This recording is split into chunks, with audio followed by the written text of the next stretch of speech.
Hello viewers, সবাই কেমন আছেন? তো আজকে আপনাদের দেখাবো এমন একটা রোডে, যেই রোডে কি সুনামগঞ্জ যাওয়া যায়। আমরা জানি যে ঢাকা থেকে সুনামগঞ্জ যেতে হলে অবশ্যই কি ওই নরসিংদী বা ব্রাহ্মণবাড়িয়া, হবিগঞ্জ এই দিক দিয়ে এই সিলেট হয়ে সুনামগঞ্জ যাওয়া লাগে, কিন্তু না, আজকে আমি একটা অ্যানাদার রোড দেখাবো, যেটা হয়ে আপনি তিনটা প্লেস, আলাদা তিনটা স্পট দেখে তারপর সুনামগঞ্জ যেতে পারবেন। তো চলেন দেখাই সেটা কীভাবে।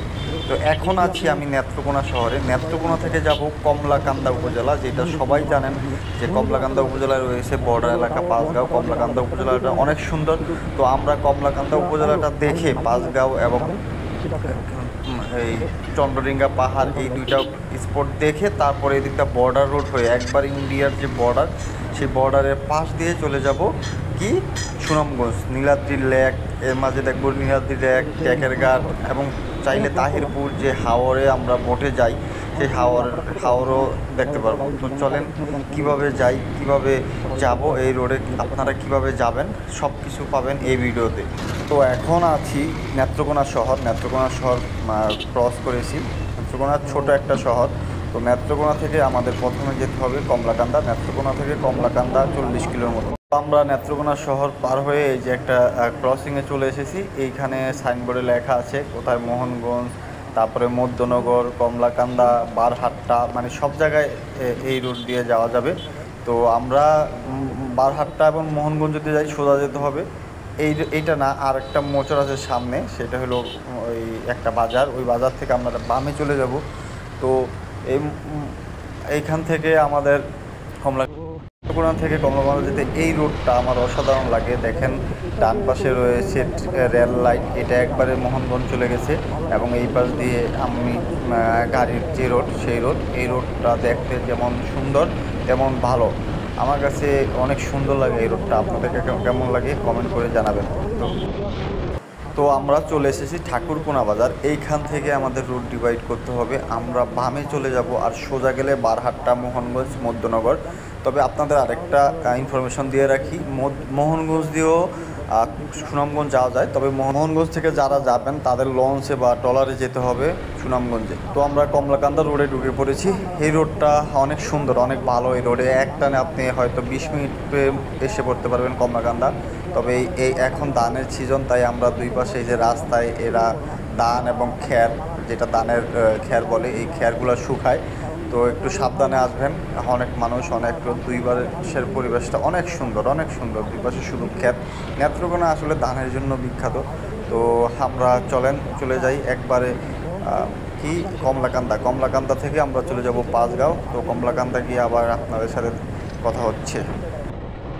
তো চলে এসেছি কমলাকান্দা। এটা হলো কমলাকান্দার একটা নদী। এই যে এগুলো বাস যেগুলো ঢাকা যাবে, সামনে ব্রিজ রয়েছে, ব্রিজ পার হয়ে আমাদের যেতে হবে। এইখান থেকে ওই যে দেখা যায় যে সুনামগঞ্জের টাঙ্গুর হাওরের যে ট্রলারগুলো এখনও সিজন শুরু হয় নাই, ওই যে এখানে নোঙ্গর করা আছে, হয়তো সিজন শুরু হইলে তারা তাদের কি গন্তব্যে চলে যাবে। তো চলুন আমরা কমলাকান্দা হয়ে ডানে চলে যাব বাজার দিয়ে পাঁচগাঁও, যে বর্ডার রোডটা আছে পাঁচগাঁও সীমান্ত, যে সড়কটা আছে সেই সড়ক দিয়ে আমরা চলে যাব কোথায়, সুনামগঞ্জে। তো এইটা হইলো কমলাকান্দার নদী আর কি। এটা কমলাকান্দা ব্রিজ। আমাদের কমলাকান্দা ব্রিজ পার হয়ে ডানে চলে যেতে হবে কমলাকান্দা বাজারের ভিতর দিয়ে আর কি, ডানে আমরা চলে যাব।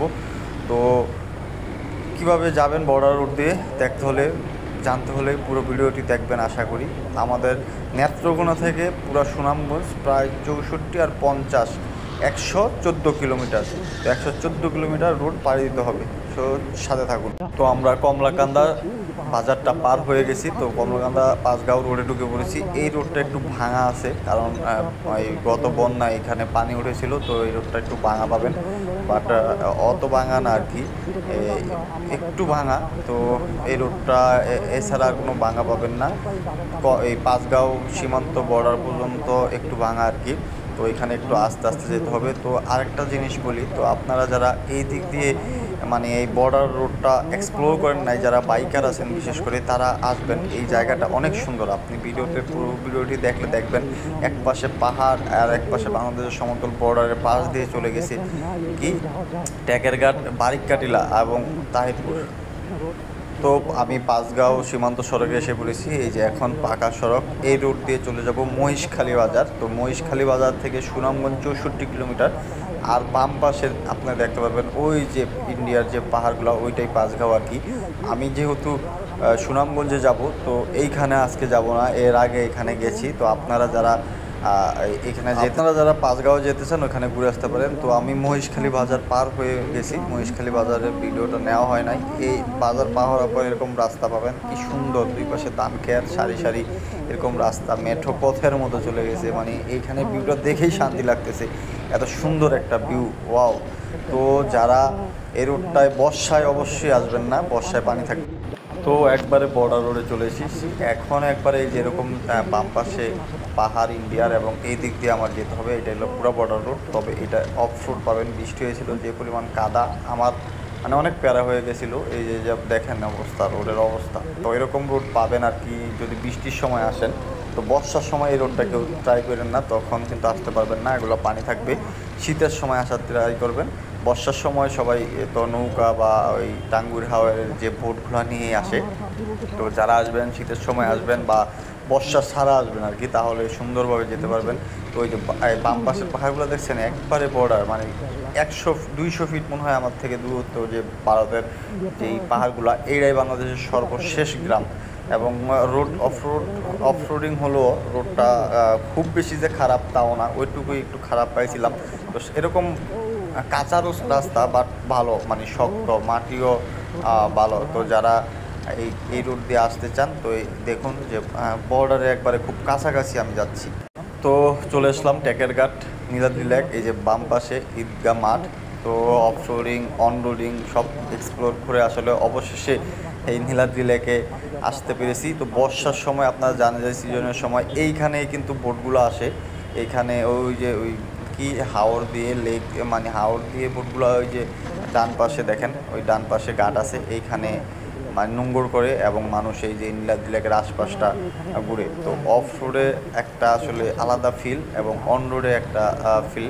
তো যারা কি অন সিজনে আসবেন অবশ্যই, তো তারা বোটেই আসেন। তো এই দিক দিয়েও আসা যায়, এই রাস্তাটাই দেখাইলাম। এই যে এটা হলো নীলাদ্রি লেক, ওই পাহাড়গুলো কিন্তু ভারতের।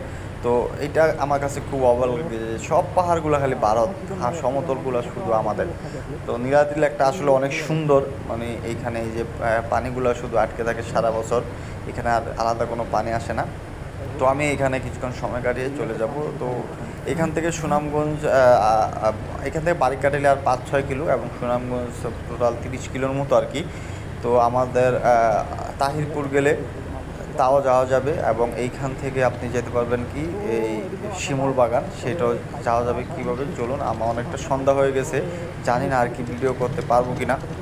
তো নীলাদ্রি লেকটায় কিছুক্ষণ থেকে, তো যারা এই রোডে আসতে চান, পুরা রোডে আমি আপনাদের কিভাবে আসতে হবে লাস্টে বলে দিব। তো যারা ঢাকা থেকে আসতে চান, প্রথমেই আপনাদের আসতে হবে নেত্রকোনাতে। তো নীলাদ্রি লেক অনেকক্ষণ সময় কাটাইলাম, সময় কাটিয়ে এখন সন্ধ্যা হয়ে গেছে, প্রায় সন্ধ্যা। ওই যে ইন্ডিয়ার লাইট জ্বলে গেছে, ওগুলো ইন্ডিয়ার বর্ডারের লাইট। সন্ধ্যা হয়ে গেছে, এখন চলে যাবো সুনামগঞ্জে, না হলে আবার ডলার পাওয়া যাবে না। একটা নদী হচ্ছে বারিকা নদী, যেটা পার হতে হবে, তাড়াতাড়ি যেতে হবে। সামনে বারিকা টিলায় উঠতে হবে, উঠে তারপরে নদী পার হয়ে, তারপরে আমার কি ওইটা, এই নদীটার নাম লোগা কি জানি, আমার খেয়াল নাই এখন। ওই নদীটা পার হয়ে আপনার সুনামগঞ্জ যেতে হবে। আর যদি শিমুল বাগান যান, তাহলে ডান দিকে যেতে হবে আর কি, ডান দিকে আর একটা নদী পার হতে হবে, দুইটাই করা যাবে। তো অবশেষে চলে আসলাম এই যে ঘাটে, বারিকা ঘাট। সন্ধ্যা হয়ে গেছে, তাই আসলে ওই যে ইন্ডিয়ার লাইটগুলো জ্বলতেছে। আর এটা হলো বারিকা টিলা, আমি উপরে আছি, উপর থেকে নিচে নেমেছি। এইখান থেকে আর কি ট্রলারটা, এই যে এই নৌকা বা ট্রলার, এটা পার হয়ে সুনামগঞ্জ যাব। তো যারা ঢাকা থেকে আসতে চান, তারা অবশ্যই নেত্রকোনা আসবেন। নেত্রকোনা থেকে পাঁচগাঁও, মহেশখালী বাজার হয়ে বর্ডার রোড দিয়ে নীলাদ্রি লেক এবং তাহিরপুর এসে পড়বেন। তো এই প্লেসগুলো আপনারা সবগুলো প্লেসই দেখবেন। ইন্ডিয়ার লাইট দেখা যাচ্ছে।